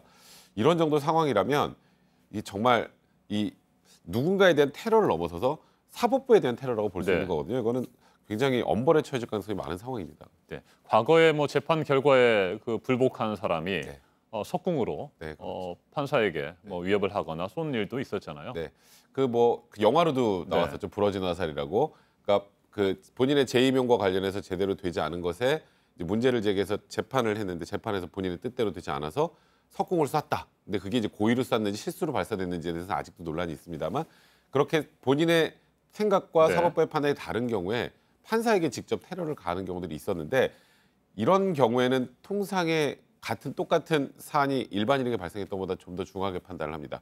이게 판사라 특별해서가 아니고요. 이 누군가에 대한 테러를 넘어서서 이거는 사법부의 결정에 대한 그 부분에 대해서 이제 테러를 한 것이기 때문에 한 사람에 대한 테러보다 사법부 전체에 대한 테러를 보고 좀 더 중한 형벌이 내려지기 마련인데 이번 사안 같은 경우는요. 신나가 담긴 인화물질이 담긴 병을 던졌는데 차 뒷바퀴에 불이 나고 아무도 다치지 않았어요. 그래도 현주 건조물 방아죄가 됩니다. 이건. 그러니까 현주 건조물하고 우리 집이나 이런 건물 생각하잖아요. 자동차 등이라고 돼 있습니다. 그러니까 건조물 자동차 등이라고 돼 있어서 사람이 타고 있는 자동차에 이제 불이 붙을 수 있는 걸 던진 경우에는 현주 건조물 방아죄가 또 될 수 있기 때문에 그건 굉장히 형량이 높습니다. 그래서 일단은 지금 현재 분위기로 봐서는 구속영장이 발부될 가능성도 굉장히 높은 상황입니다. 네, 앞에서도 말씀을 드렸습니다만 이 같은 테러는 뭐 대법원장이 아니고 일반인들에게도 절대 있어서는 안 될 일인 것은 분명합니다. 그런데 또 법조계 내부에서는 이런 자성이나 반성도 필요할 것 같아요. 최근에 사법농단 사건을 계기로 그 이후에 사법부에 대한 신뢰, 권위 많이 떨어지는 상태 아닙니까? 그러니까 과거에는 법원의 판단이 나오면 본인에게 마음에 들지 않아도 개인적으로 시위하는 것 정도에 그치고 대부분은 받아들였었는데 최근에 아시겠지만 사법부 지금 관련된 수사에서도 사법부가 계속 국민들의 신뢰를 얻지 못하고 특별재판부를 만들어야 된다는 얘기까지 지금 나오는 상황이지 않습니까? 그러다 보니까 국민들이 사법부를 바라보는 게 판단을 해주는 것을 신뢰하고 받아들이는 게 아니라 당신들이 그런데 지금 감히 내 걸 이렇게 잘못 판단해? 그러니까 시위에 넘어서 이제는 직접 테러를 가할 수 있는 상황까지 간 게 아닌가. 그러니까 물론 이런 일은 절대 있어서는 안 되겠습니다만 결국 이것도 사법부가 국민들의 신뢰를 잃어버렸기 때문에 생긴 일이 아닌가라고 보는 분석들이 굉장히 많습니다. 알겠습니다. 여기까지 듣겠습니다. 백성문 변호사님 말씀 잘 들었습니다. 앞으로 가정폭력 가해자는 현행범으로 곧바로 체포됩니다. 접근 금지 명령을 어기면 감옥으로 보내질 수도 있습니다. 가정폭력 가해자에 대한 처벌을 강화하라는 여론을 정부가 받아들인 겁니다. 그래도 부족하다는 지적은 여전히 있습니다. 이상화 기자가 보도합니다. 그동안 가정폭력 사건을 신고해도 경찰은 당일 발생한 폭력 상황만 처리하고 끝내는 경우가 많았습니다. 지난 10월 발생한 강서구 등촌동 살인 사건이 대표적입니다. 계속된 폭력을 견디다 못한 가족들이 2015년 2월 아버지를 신고해 체포까지 했지만 경찰은 당일 가해자 조사만 한 뒤 풀어줬습니다.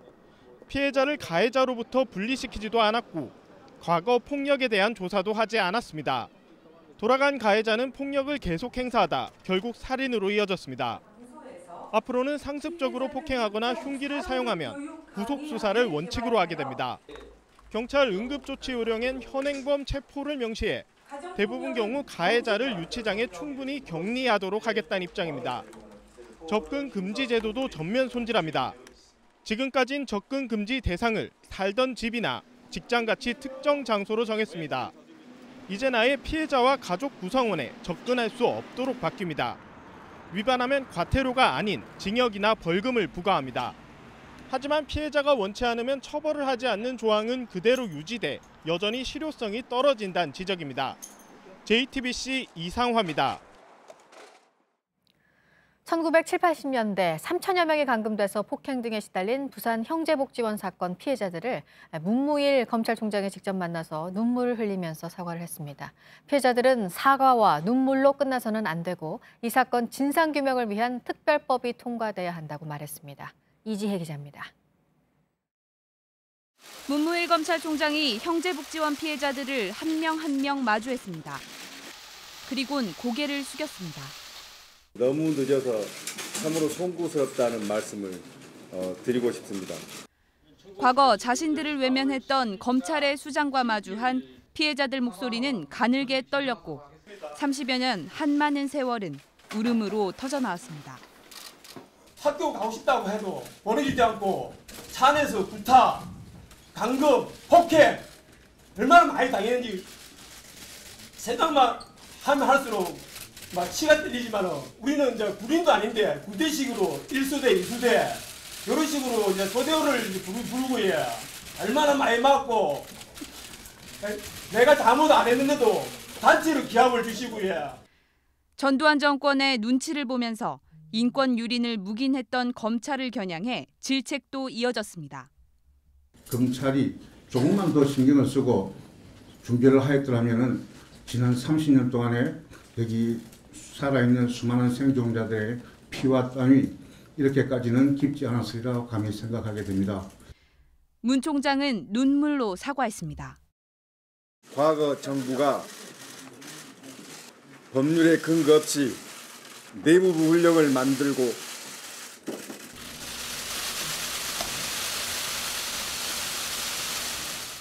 보호한다는 명분으로 국가 공권력을 동원하여 국민을 형제복지원 수용시설에 감금하였습니다. 피해자들은 사과만이 아닌 국회에 계류 중인 진상규명을 위한 특별법 통과를 위해 검찰도 더욱 협조해 줄 것을 촉구했습니다. JTBC 이지혜입니다. 시린 겨울을 나기 위해서 저소득층 가정에서 또 준비를 하고 있는 게 바로 연탄인데요. 올해도 연탄을 배달해 주려는 따뜻한 손길들이 이어지고는 있지만 문제는 크게 오른 연탄 가격입니다. 정부가 그래서 쿠폰 지원을 확대했지만 부담은 여전하다는 말들이 나옵니다. 조승현 기자입니다. 초등학생들이 추위도 잊은 채 연탄을 나릅니다. 창고에 쌓인 연탄 200장이면 한 달 넘게 뗄 수 있습니다. 하지만 마음 한편엔 걱정이 남습니다.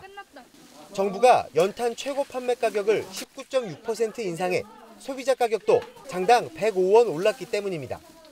이젠 연탄 한 장에 800원, 고지대나 산골 마을에선 배달료가 더해져 900원도 넘습니다. 10,000원, 20,000원 가치가 돼요. 100원, 200원 오른다는 게. 정부는 저소득층에 지원하는 연탄 쿠폰을 지난해보다 93,000원 더 주기로 했습니다. 쿠폰을 빼면 실제 저소득층이 부담하는 연탄 가격은 12년 전 수준이라고 설명합니다. 지급 대상에 차상위 계층도 포함했습니다. 하지만 쿠폰으론 실제 필요한 양의 절반도 살 수 없습니다. 400에서 500장 정도 쿠폰으로 충당을 하시는데 많게는 연탄을 한 1,000장에서 1,200장 정도 겨울을 나시려면 필요하신 상황이거든요. 지난해 전국의 연탄 사용 가구 13만 가구 중 쿠폰을 받은 건 7만 가구에 불과했습니다. 정부가 국제사회에 연탄업체에 보조금을 주지 않기로 약속한 만큼 가격 인상은 불가피합니다. 하지만 복지 정책이 그에 따라가지 못해 충격은 고스란히 저소득층 몫으로 남게 됐습니다. JTBC 조승현입니다. 네, 퀵서비스 오토바이는 물건을 빨리 갖다 주기 위해서만 쓰이는 게 아닙니다. 이제 수능이 끝나고 수시 전형 시험이 한창인데 여러 대학 시험을 바로바로 봐야 하는 수험생들이 이 퀵서비스 오토바이를 찾고 있습니다. 빠른 속도로 신호도 위반하고 역주행도 불사하고 가다 보니 위험천만하지만 일단 시험도 봐야 하니까 어쩔 수가 없다고 말합니다. 밀착 카메라로 그 모습 보시겠습니다. 구혜진 기자입니다. 긴급 학생 수송이란 표지를 붙인 오토바이들이 줄지어 섰습니다. 수시 논술 시험이 한창인 한 대학교 앞입니다. 정문 앞에는 이렇게 퀵서비스 오토바이가 수십여 대가 기다리고 있는데요. 시간이 지나면서 그 수가 점점 더 늘고 있습니다. 이들에게 문의를 하는 학부모들도 눈에 띕니다. 대무기죠. 기사분들 한 500대 정도가 항상 요때만 돼서. 퀵서비스 기사들이 준비한 종이엔 미리 조사한 대학 시험 일정이 빼곡합니다. 15,000원 정도 킥서비스는 그렇거든요. 근데 서울 시내 10만 원 이렇게 하고 기사분들이 그러니까 킥을 접고 다 오시는 거예요. 페이가 세니까. 오전 논술 시험이 끝나자 수험생들이 정문으로 질주합니다. 부모님과 같이 뛰기도 합니다. 다른 대학 고사장의 입실까지는 1시간 반 정도밖에 남지 않았기 때문입니다. 대중교통으론 빠듯합니다. 전철도 애가 아직 한 번도 안 타보고 여기도 처음 와보고 길을 전혀 몰라요. 수시 시험에 실시되는 대학 근처는 교통정체도 심합니다. 길이 막혀도 오토바이는 뭐 갓길로 다 요리조리 빠져나가니까. 수험생들이 하나둘씩 오토바이를 타고 출발하고 있습니다. 다른 시험 고사장 입실 시간이 1시간밖에 남지 않았기 때문에 서두르는 겁니다. 오토바이 뒷자리에 자리를 잡은 수험생들이 운전자의 허리나 손잡이를 꽉 붙잡습니다. 무서워하죠. 다 공부만 하던 학생들이 오토바이 타봤겠어요. 여학생들 같은 경우 부들부들 떨죠. 학생들을 태운 오토바이들이 차와 사람 사이를 요리조리 빠져나갑니다. 미안합니다. 경적 소리도 시끄럽습니다. 학부모들은 어쩔 수 없다는 입장입니다. 이게 시간을 30분만 늦춰도 오토바이 탈 일이 없는데 시간을 30분만 딱 조절하면 대중교통을 다 가거든요. 그 30분 때문에 지금 목숨 걸리는데 10만 원. 취재진들이 퀵서비스 오토바이를 타고 같은 길을 이동해봤습니다. 신호를 위반하는 건 여러 차례입니다. 차들이 없는 곳에선 시속 100km로 달립니다. 정체가 심한 목적지 근처에 오자 중앙선을 넘어 역주행을 합니다.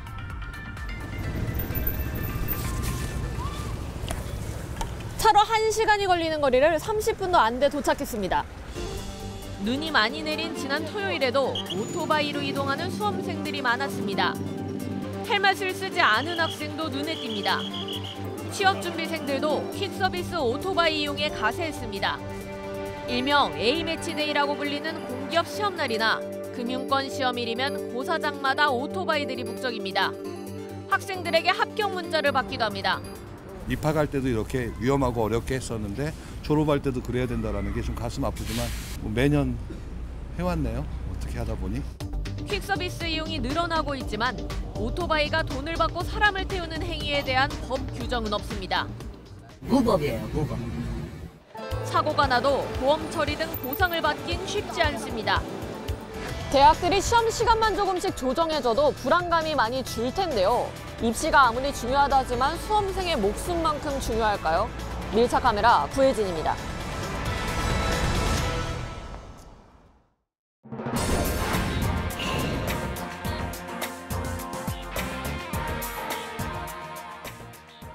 네, 오늘 아침에 새로 들어온 소식 보겠습니다. 미국 자동차 기업 GM이 북미 지역에서 공장도 폐쇄하고 인력도 대폭 줄이는 대규모 구조조정 계획을 발표하면서 이게 미칠 영향이 어디까지일지 지금 주목이 되고 있는데요.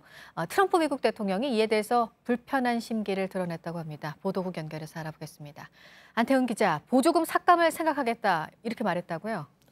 네, 그렇습니다. 멕시코나 중국에서는 아무것도 폐쇄하지 않았는데 북미 지역 공장을 폐쇄하기로 한 것에 매우 실망했다라면서 트럼프 대통령이 한 말입니다. 그러면서 전기차를 포함한 GM의 모든 보조금을 삭감하는 것을 고려하고 있고 이는 미국 노동자들을 보호하기 위한 것이라고 주장했습니다. 이번 GM의 구조조정 지역에는 트럼프 대통령의 대선 승리에 결정적 역할을 한 미 북동부의 오하이오주 로즈타운 공장과 미시간주 디트로이트 공장 등이 포함됐습니다. GM은 북미 사업장에서 인력 감축과 공장 폐쇄 등 대규모 구조조정에 나선다고 현지 시간으로 26일 발표한 바 있습니다. 네, 다음은 인기 만화 스폰지밥을 만든 스티븐 힐렌버그가 세상을 떠났다는 내용입니다. 스폰지밥 제작사는 스폰지밥 캐릭터 창시자이자 프로그램 제작자인 힐렌버그가 근위축성 경화증인 루게릭병으로 투병하다가 미 시카고 현지 시간으로 27일 눈을 감았다고 밝혔습니다. 스폰지밥은 1999년 첫 방송됐고 한때 편당 시청자 수가 2,700만 명에 이르는 등 인기를 끌었습니다. 네. 그리고 남북의 철도 공동조사에 대해서 유엔 안보리가 제재에서 예외할 것을 앞서서 인정했었습니다. 그런데 별도의 제재 면제 승인이 필요하다 이런 입장도 밝혔다고 하는데 어떤 뜻인가요? 네, 유엔 안보리가 아직 공식적으로 밝힌 것은 아닙니다만 미국의 소리 방송이 대북제재위원회 관계자를 인용해서 관련 내용을 전했습니다. 그러니까 이 유엔 대북제재 관계자는 최근 남북철도 공동조사에 대한 제재 면제 승인은 이 조사에만 국한된 것이고 제재에 저촉되는 물건을 전달하는 것은 사전에 또 다른 추가 면제를 받아야 한다라고 말한 것입니다. 네, 다음은 내일 오후부터 서울 성산대교 북단을 통과할 때는 임시가교로 돌아가야 한다는 소식입니다. 보수 보강 공사를 위해서 임시가교를 개통한 것입니다. 성산대교는 현재 2등급 교량으로 설계돼 있어서 총 중량 32.4톤 이하 차량만 통행이 가능한데요. 이번 공사 이후에는 43.2톤 차량까지 다닐 수 있게 됩니다. 네, 이어서 삼성바이오로직스 관련 속보입니다. 앞서 증권선물위원회는 삼성바이오가 2015년 회계 처리 과정에서 고의로 분식 회계를 했다면서 제재를 취했는데요. 삼성바이오는 이에 대한 집행 정지 신청을 서울행정법원에 냈다고 조금 전 밝혔습니다. 또 행정소송을 통해서 회계 처리의 정당성을 입증한다는 계획입니다. 네, 끝으로 속보 하나 더 전해드리겠습니다. 서울 지하철 7호선 이수역에서 하행 열차가 고장났습니다. 그러니까 온수역 방향으로 차질을 빚고 있습니다. 이곳을 이용하는 출근길 시민들은 다른 교통편을 알아보시는 것도 좋을 것 같습니다. 지금까지 아침엔 지금 JTBC 안태훈입니다. 수요일 날씨 키워드 알려드립니다. 오늘은 미세먼지 특보, 황사 영향, 그리고 내일 보통 회복인데요. 미세먼지, 초미세먼지의 황사까지 날아오면서 전국 공기질이 비상입니다. 거의 모든 지역에 미세먼지 특보도 내려져 있는데요. 지금은 중부지방의 황사가 서서히 호남지방으로 이동해 광주의 수치가 세제곱미터당 384 마이크로그램까지 높아져 있습니다. 평소에 30배에 달하는 수치인 만큼 마스크 꼭 착용하셔야겠습니다. 다행히 내일은 대기 확산이 원활해 보통 수준 회복하겠습니다. 재난 알림 문자 받고 놀라신 분들 많으시죠? 미세먼지가 얼마나 심하면 새벽에 재난 문자가 오냐? 화장실 다녀오는데 방 온갖 곳에서 경보가 울렸다. 공포스러웠다고 전해주셨고 나가지 말라면서 현실은 다들 출근길, 등굣길 어떡하라는 거냐며 한탄하신 분도 있었습니다. 정말 예방할 수 있는 방법은 없는 걸까요? 지금까지 키워드와 SNS로 만나본 날씨였습니다. 현대자동차 정진행 사장이 국회 박순자 국토교통위원장을 찾아간 것으로 JTBC 취재 결과 확인됐습니다. BMW 차량 화재로 인해 국토위가 징벌적 손해배상제 법안을 심사하고 있는데 자동차 업계가 배상 기준을 완화하기 위해서 본격적으로 움직이고 있는 겁니다. 임소라 기자가 보도합니다. BMW 화재 사고 이후 박순자 국토교통위원장은 자동차 결함으로 벌어진 사고 피해에 대해서도 징벌적 손해배상제를 도입하는 내용을 담은 자동차관리법 개정안을 발의했습니다. 자동차 결함을 제조사들이 입증하도록 하는 내용도 포함됐습니다. 그런데 이 자동차법 개정안 처리가 임박하자 정진행 현대자동차 사장을 비롯한 여러 명의 자동차 업계 인사들이 박 위원장을 직접 찾아간 겁니다. 국토교통위 관계자에 따르면 이들은 박 위원장에게 피해액의 최고 5배를 물어주도록 하는 것은 너무 가혹하다는 식의 의견을 전달했습니다. 그러나 박 위원장은 미국과 비교하면 최고 5배는 그다지 높은 것도 아니다는 입장입니다. 박 위원장은 JTBC와의 통화에서도 배상 규모를 낮출 생각은 전혀 없다고 강조했습니다. 국토위 여당 간사인 윤관석 더불어민주당 의원도 이 법안의 취지를 살려 통과시켜야 한다는 입장입니다. 박 위원장은 국토교통위 법안 소위가 파행을 빚고 있지만 자동차법 개정안 처리에는 문제가 없을 것이라고 밝혔습니다. JTBC 임소라입니다. 자동차 관리법 개정안의 취지는 BMW 승용차에 잇따른 화재와 같은 사태의 재발을 막자는 겁니다. 입증 책임을 소비자가 아니라 회사에 지우고 리콜을 지연할 경우에는 책임을 더 무겁게 물리겠다는 계획입니다. 업체들은 너무 지나치다고 불만이지만 시민단체들은 미국 등에 비하면 이 역시 약하다는 반응입니다. 송지혜 기자입니다. 길 위에서 40대 넘는 차량이 불에 타며 국민의 목숨을 위협했던 BMW 사태. 계속되는 화재에도 BMW 코리아 측은 무성의한 태도로 일관했습니다. 당국의 사고 원인 조사에 자료를 제대로 안 내는 등 비협조적이었고 리콜에도 소극적이란 지적을 받았습니다. 국회에 계류된 13건의 자동차 관리법 개정안은 이런 상황이 재현되는 걸 막기 위해 나왔습니다. 국토교통위원장인 박순자 의원이 발의한 개정안의 경우 자동차에 결함이 없다는 걸 입증할 책임을 회사에 지웠습니다. 지금까지는 소비자가 문제가 있다는 걸 입증해야 해 소송을 하기가 현실적으로 어려웠습니다. 징벌적 손해배상 규정도 담겼습니다. 결함이 있다는 걸 알면서도 리콜을 하지 않아 중대한 손해를 입히면 손해액의 최대 5배까지 배상하도록 한 겁니다. 개정 법안에 대해 자동차 회사들은 업체에 과도한 책임을 물리는 것이라며 반대한다는 입장입니다. 하지만 시민단체들은 미국의 경우 최대 10배까지 배상 책임을 물리고 있는 데다 자발적 리콜을 촉진하는 효과도 클 것이라며 빠른 통과를 요구하고 있습니다. JTBC 송지혜입니다.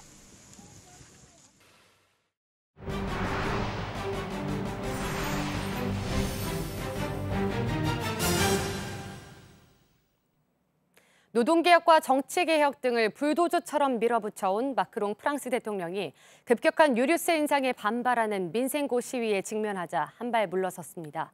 유류세 인상을 국제유가와 연동하고 원전 축소 시한도 10년 연기하겠다고 밝혔습니다. 김성탁 특파원입니다. 파리 상젤리제 거리에서 노란 조끼를 입은 시위대가 정권 퇴진을 요구하며 격렬한 시위를 벌입니다.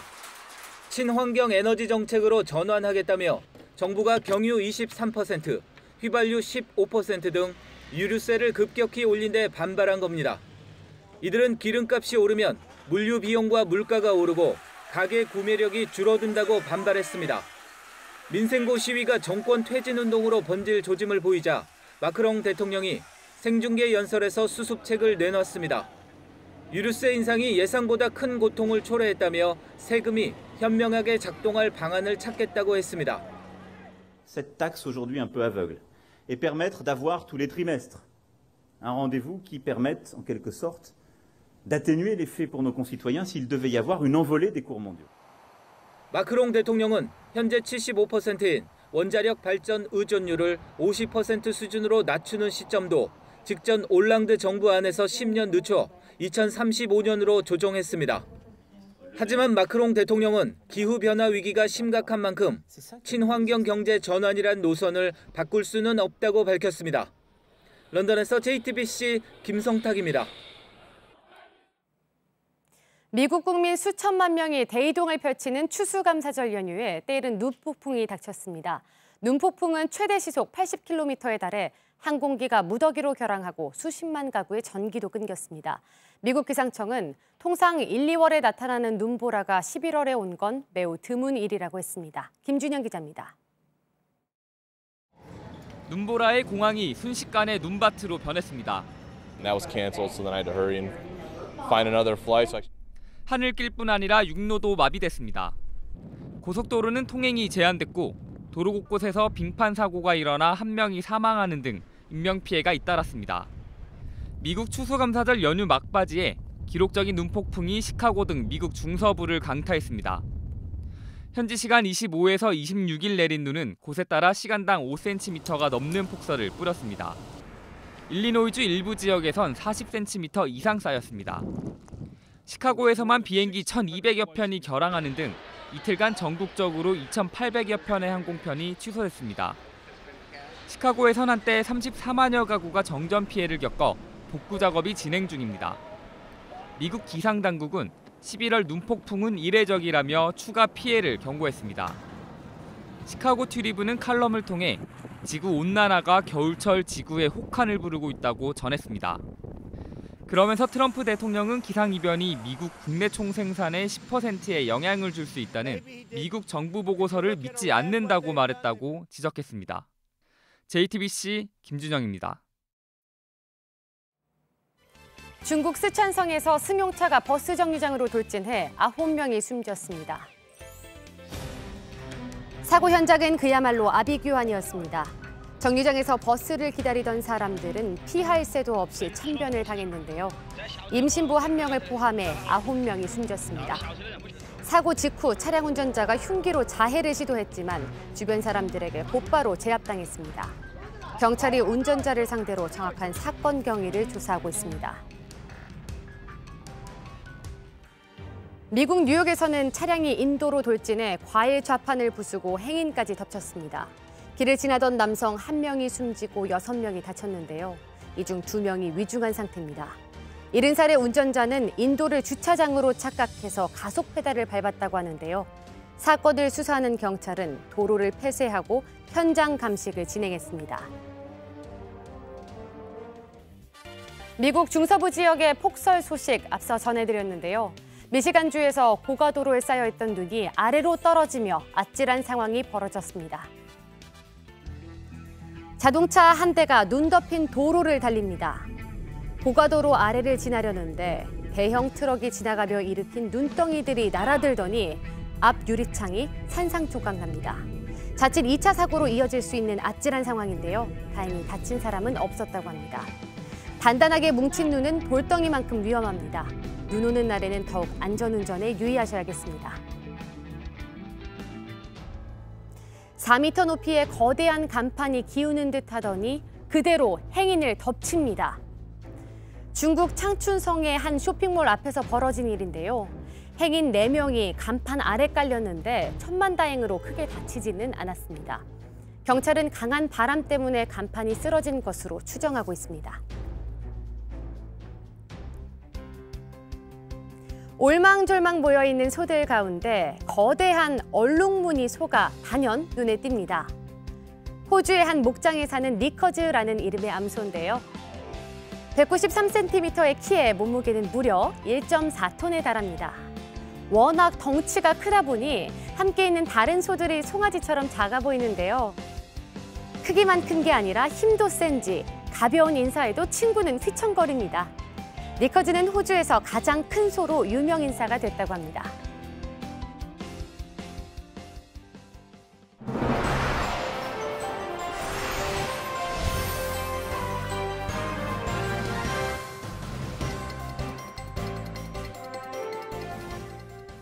네, 수요일 아침 8시 17분 지나고 있습니다.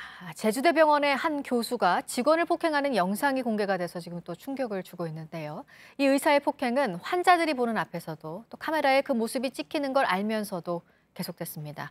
병원 노조 측은 이 교수의 파면을 요구하고 있습니다. 최충일 기자입니다. 의사가 환자를 돕고 있는 치료사의 뒷덜미를 사정없이 꼬집고 등을 내려칩니다. 치료사를 발로 밟아버리기도 합니다. 성에 차지 않은 듯 아예 뜀박질까지 하며 더 강하게 밟습니다. 모두 환자들이 보고 있는 상황에서 벌어졌습니다. 폭행을 가한 사람은 제주대 의학전문대학원의 41살 H모 교수입니다. 자신의 폭행이 영상에 담기는데도 전혀 개의치 않았습니다. 해당 교수가 폭행 외에도 갖가지 갑질까지 했다는 증언도 나왔습니다. 불합리하다, 이거 아닌 것 같습니다. 얘기하면 일을 처리하지 못하게끔 만들어서 더 사람을 정신의 스트레스, 육체의 스트레스 많이 줬던 거죠. 제주대 병원 노조는 H 교수의 폭력과 갑질이 3년 이상 지속됐다며 이 교수의 파면을 요구했습니다. 이렇게 환자들 보는 와중에 폭행한 것은 실제로 환자의 안전에도 큰 문제가 되는 것입니다. H 교수는 현재 연락이 닿지 않고 있습니다. 제주대병원은 제주대에 H교수의 조사를 요청했고 제주대는 사실 확인을 거쳐 징계위원회 회부 등을 검토할 계획입니다. JTBC 최충일입니다. 네, 주민들의 갑질이 있어도 일자리를 지키기 위해서 침묵할 수밖에 없는 경비원 분들입니다. 이런 경비원들의 목소리를 내 단체가 생겼다고 하는데요. 정진명 기자가 전해드리겠습니다. 지난달 29일 새벽 서울의 한 아파트에서 발생한 술 취한 입주민의 70대 경비원 폭행 사건. 폭행으로 뇌사 상태에 빠졌던 경비원은 결국 숨졌습니다. 지난 7월 경기도 화성에서는 주차장 차단기를 곧바로 올려주지 않았다는 이유로 경비원이 뺨을 맞고 심한 욕설까지 들었습니다. 경비한테 치사해지. 아무 때나 진짜. 주민들이 경비원을 폭행하거나 폭언한 사례는 지난 5년간 4천여 건에 이릅니다. 하지만 문제 제기조차 하지 못하는 경우가 많았습니다. 대부분이 1년 미만의 단기 계약으로 고용이 불안하기 때문입니다. 한 발 물러선 것이 물러선 것밖에 없어요. 100% 양보해야 돼요. 그게 하나는 소환밖에 안 돼요. 이같이 열악한 상황의 경비원 목소리를 대변할 단체가 전국에서 처음으로 광주광역시에서 만들어졌습니다. 광주 지역 아파트 경비원 3,700여 명 가운데 800여 명이 우선 참여했습니다. 돈을 더 달라는 얘기도 않습니다. 첫째가 인격 존중 좀 해달라는 얘기입니다. 경비원 협의회는 고용 안정을 위해 인력은행을 구성하고 이를 운영할 구체적인 방안도 마련할 계획입니다. JTBC 정준명입니다. 네, 내년도 예산 심사를 마쳐야 하는 게 오는 일요일이어서요. 이제 나흘이 남았는데 여전히 제자리 걸음입니다. 예산 소위가 중단이 되면서 간사 협의가 어제 있었는데 역시 소득이 없었습니다. 이선화 기자입니다. 대책 갖고 왔습니까? 안 갖고 왔습니까? 우선은 그 대책을 세우기 위해서는 자, 됐습니다. 자유한국당 장제원 예결위 간사가 자리를 박차고 나갑니다. 예산 소위가 이틀째 중단되자 안상수 위원장이 여야 간사를 불러 협의에 나섰지만 이마저도 무산된 겁니다. 중앙정부 세입 일부가 지방세로 넘어가고 유류세를 인하하면서 세입이 4조 원 줄어들었는데 이를 반영하지 않았다는 게 한국당의 주장입니다. 470조 슈퍼 예산을 짜면서 무려 4조 원의 세수 결손이 발생한다는 것은 대단히 심각한 예산 착오가 아닐 수 없습니다. 민주당은 야당이 예산 발목 잡기를 하고 있다고 지적했습니다. 소위는 소위대로 빨리 진행을 하고 소위 심사 직후에 조속히 이 문제를 같이 이제는 다 놓고서 전체 틀을 짜는 작업들에 대해서 같이 얘기를 하고 예산 심사가 멈춰선 가운데 전국 장애인 부모연대는 국회에서 기습 집회를 열고 발달장애인 돌봄 서비스 예산을 확대해달라고 요구했습니다. 이들은 정부가 편성한 예산안으로는 발달장애 성인의 1%에게만 서비스를 제공할 수 있다면서 증액을 촉구하기 위해 국회를 찾았다고 밝혔습니다. JTBC 이선화입니다. 프로가 된다는 것, 운동선수들에겐 꿈이죠. 오로지 운동 하나에 모든 것을 건 엘리트 선수들, 그중에서도 아주 일부가 프로가 됩니다. 그러나 요즘은 재미삼아 공을 잡았던 이른바 일반인들이 프로 선수로 선발되고 있습니다. 이도성 기자입니다. 동해교시대 조한진 선수입니다. 프로농구 드래프트에서 생각지 못한 이름이 불렸습니다. 21살 조한진은 북받쳤습니다. 사랑입니다. 형이 못 꾼 꿈까지 제가 2배, 3배 다 이루도록 노력하겠습니다. 프로가 되기까지 남들이 가지 않은 길을 갔습니다. 중학생까지 선수를 하다 유학을 떠났고 일본 대학농구에 뛰어들었습니다. 이번엔 일반인 참가자로 선발 테스트까지 거쳐 프로의 꿈을 이뤘습니다. 농구부가 있는 고등학교나 대학교에서 뛰어나도 프로의 선택을 받을까 말까 한데 강바일 역시 몽골에서 농구를 하면서 돌고 돈 끝에 삼성 유니폼을 입었습니다. 프로야구는 전문 야구부 문턱도 밟지 못한 프로 선수가 탄생했습니다. 중학교 3학년부터 야구에 푹 빠진 한선태는 성인이 된 뒤 독립야구단을 찾아다니며 공을 잡았습니다. 일본 독립리그에 도전해 시속 145km 직구를 던지며 눈도장을 찍었고 LG의 선택을 받았습니다. 야레바 데키루라는 말인데요. 그게 하면 할 수 있다라는 말이에요. 저는 이 말을 계속 모자에도 쓰고 경기 중에 보고 계속 그랬거든요. 열정과 도전이 결실을 맺는 프로 무대. 선수들은 포기하지 않고 두드렸더니 꿈이 이루어졌다고 말합니다. JTBC 이도성입니다. 프로배구 현대캐피탈이 어제 천안에서 열린 V리그 경기에서 한국전력의 세트스코어 3대2로 승리했습니다. 현재 2위인 현대캐피탈은 3연승을 거두며 1위인 대한항공과의 승점차를 4점으로 좁혔습니다. 어제 경기에선 현대캐피탈 크리스티안 파다르가 3경기 연속 트리플 크라운을 달성하며 팀 승리를 이끌었습니다.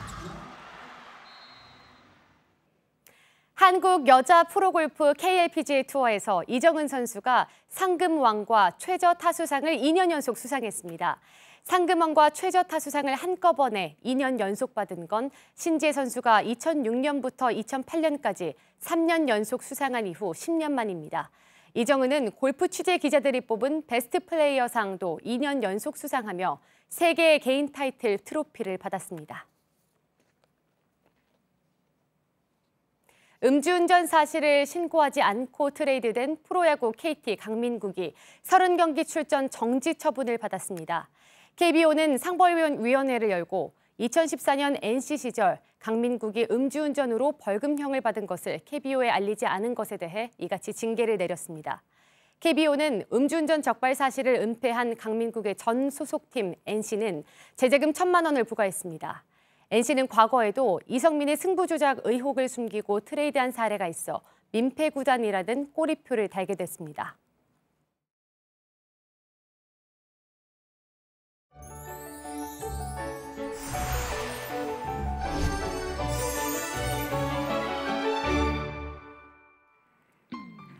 오늘은 불편하셔도 귀찮으셔도 반드시 마스크 착용하셔야겠습니다. 고농도 미세먼지의 황사까지 더해지면서 거의 모든 지역에 미세먼지 경보와 주의보, 또 초미세먼지 주의보까지 발효 중인데요. 특히 미세먼지 농도가 매우 나쁨 수준까지 올라 있습니다. 7시 기준 가장 농도가 높은 곳은 광주로 세제곱미터당 350 마이크로그램을 기록했습니다. 공기가 좋은 날과 비교해 30배에 달하는 수치인 만큼 호흡기 관리 각별히 신경 써주셔야겠습니다. 네, 황사가 이제 중부지방을 지나서 남쪽으로 이동을 했습니다. 현재 남부지방에서 짙게 나타나고 있는데요. 계속 관심 있게 대기질 정보 확인하시기 바랍니다.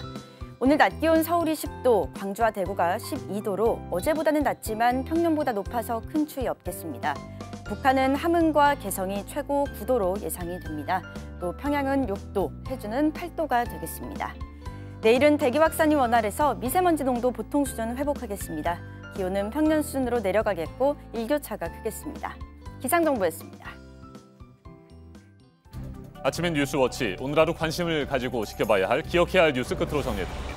중국발 초미세먼지와 황사가 한반도를 강타했습니다. 오늘 아침 서울을 비롯한 수도권과 충청, 전북, 경북 지역은 미세먼지 농도가 매우 나쁨 수준을 보이고 있습니다. 밤사이 강원도와 대전, 충북 등에는 미세먼지 경보가 발령됐습니다. 미세먼지와 황사는 낮부터 점차 사라질 것으로 보입니다. 다만 초미세먼지는 오늘 밤까지 남부지방에 영향을 미치겠습니다. 출근을 하던 김명수 대법원장 수경차에 화염병을 던진 70대 남성은 최근 나온 자신의 재판 판결에 불만을 품고 범행을 저지른 것으로 파악됐습니다. 경찰은 이 남성에 대해 곧 구속영장을 신청할 방침입니다. 친형 강제 입원 등 여러 가지 의혹을 받고 있는 이재명 경기지사가 지난달 경찰에 압수된 자신의 아이폰 비밀번호를 해지하지 않아서 수사당국의 포렌식 수사에 어려움을 겪고 있습니다. 검찰은 어제 이 지사의 부인 김혜경 씨 휴대전화를 찾기 위해서 압수수색을 벌였지만 별다른 소득을 얻지 못했습니다. 한국형 발사체인 누리호에 쓰일 엔진의 성능을 검증하기 위해 시험 발사체가 오늘 오후에 발사가 될 것으로 보입니다. 한국항공우주연구원은 엔진이 140초 이상 연소한다면 발사체 독자 개발에 한 관문을 통과했다고 볼 수 있다고 설명했습니다. 오늘 전해드릴 소식은 여기까지입니다. 이상으로 JTBC 뉴스 아침엔 수요일 순서 모두 마치겠습니다. 건강한 하루 보내시기 바랍니다. 고맙습니다.